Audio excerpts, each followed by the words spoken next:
Amongst the people of Europe, the voters, there's little appetite for ever closer union, for a Europe with Brussels in the driving seat, and this for a number of different reasons.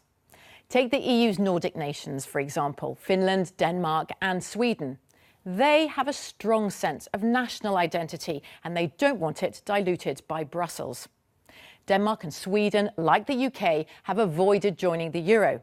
In Scandinavia and Finland, populist parties pushing national interests over EU rules are either in power or strongly represented in parliament. And then there's the former Soviet bloc, the Central and Eastern countries of Europe. They're rising in importance in the EU. Resilient Poland was one of the very few European countries that didn't slide into recession in the 2008 economic crisis. But Hungary, Slovakia and Poland are quite the EU troublemakers now, as we saw recently when they dug in their heels about accepting EU migrant quotas. These countries cling tightly to national sovereignty. The attitude there being, we didn't throw off the yoke of communism to now have Brussels tell us what to do. And what about France and Germany, traditionally seen as the EU core, the countries that strongly feel the historical, emotional reasons behind the EU, bringing old enemies together into a peaceful union after 2 world wars? At the same time, though, German voters worry that ever closer union means them being ever more liable to bail out weaker EU economies.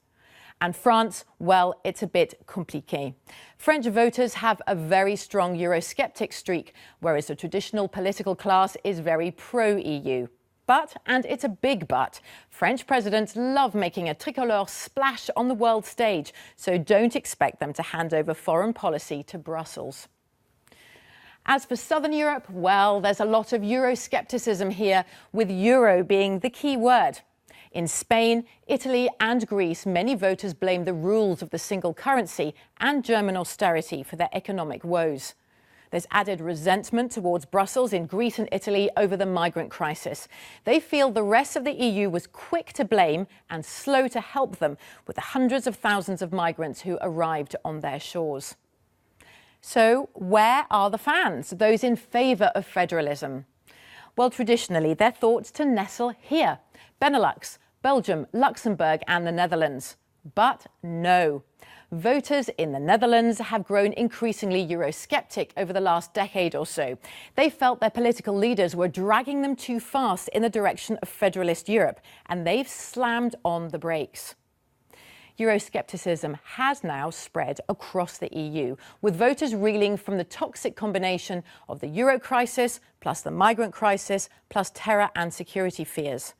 The demand for less Brussels, more national powers is widespread. But while calls for EU change are deafening, demands to leave the EU are quieter.